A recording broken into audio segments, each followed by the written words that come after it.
I'm Siân Pooley and I teach modern British history at Oxford.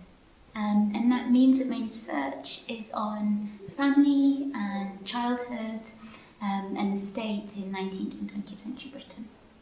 Schools in the 19th century worked really very differently to schools today, and I think the biggest difference is the length of education.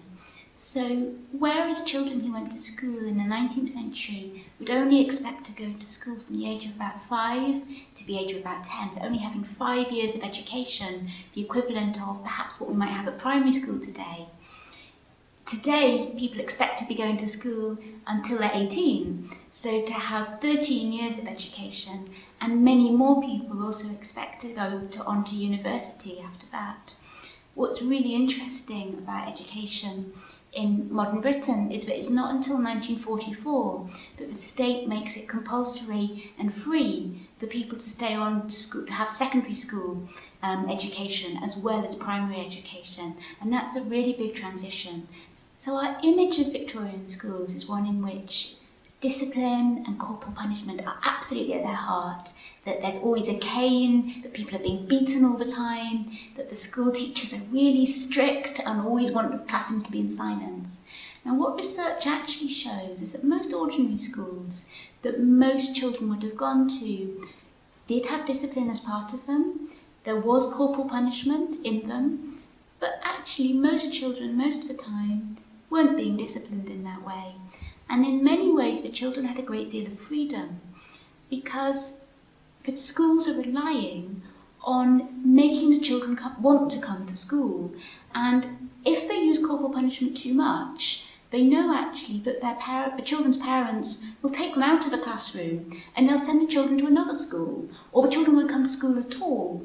And their big mission is actually trying to get the children to come into the classroom.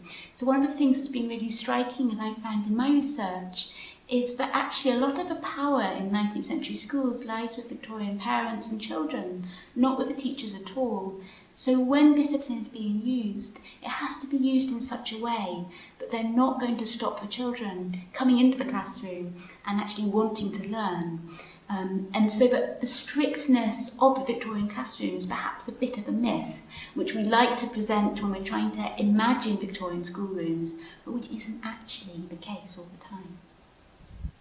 In the 19th century, what it was like to go to school really depended on who you were. So there's a whole range of different schools, a bit like we have today, and they offered very different facilities and very different opportunities. So for most ordinary children, who in the 19th century would have been working class and would have parents who were doing manual labour and not have very much money, going to school would have meant going to a school that was sort of one of 3 different things.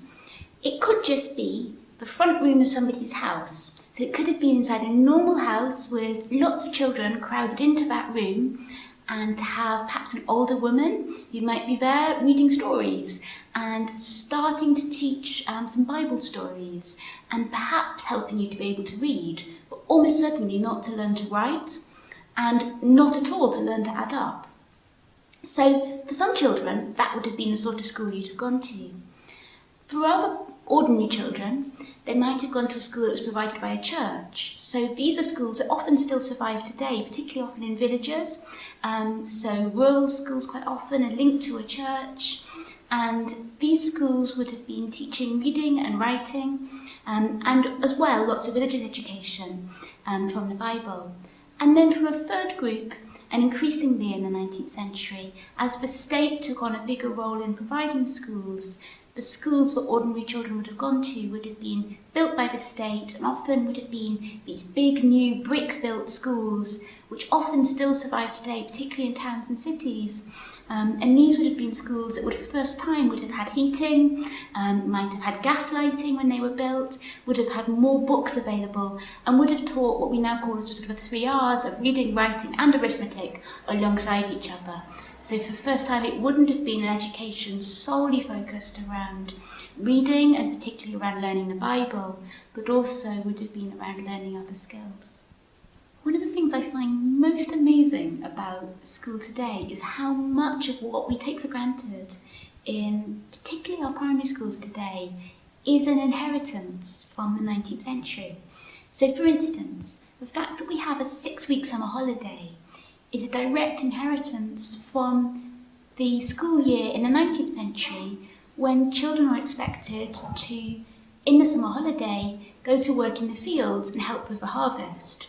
So the fact that we have a 6-week summer holiday now is really just because in the past children were expected to work in the fields in the summer, and actually the harvest depended upon children's labour.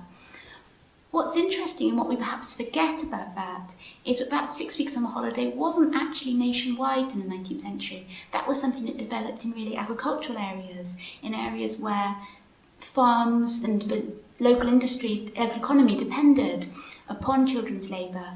But actually, for instance, in areas of Lancashire and Yorkshire where children worked in factories, they didn't have that 6-week long summer holiday. Often they only had a week off when they had a fair come to the town, and they didn't have the 6-week long summer holiday that we have today.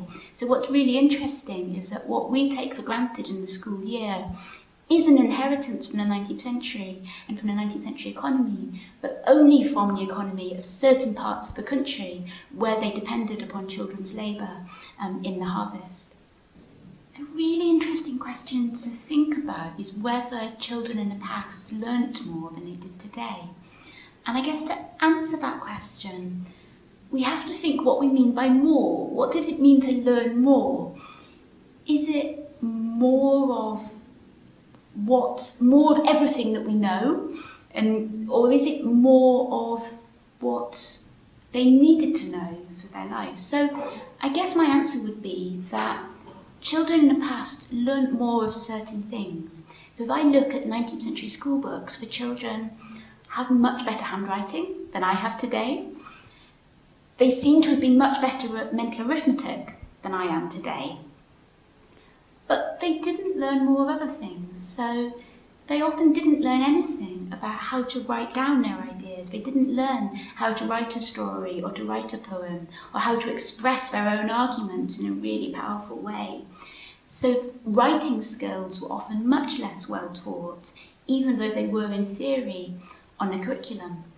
For most people in the 19th century, the skills they learnt in the classroom weren't the skills they needed to get a job. They might, in order to get a job, need to know how to get coal out of a coal mine or how to spin cloth. And those were not skills that they were learning in the classroom. So it's a really complex question to think about, but I think the answer has to be that actually children in the past didn't learn more of the skills that they needed to get on in life in the classroom. Often those skills were learnt far outside of the classroom in the 19th century, in the home, through mutual associations and clubs, and in the workplace rather than in the schoolroom itself.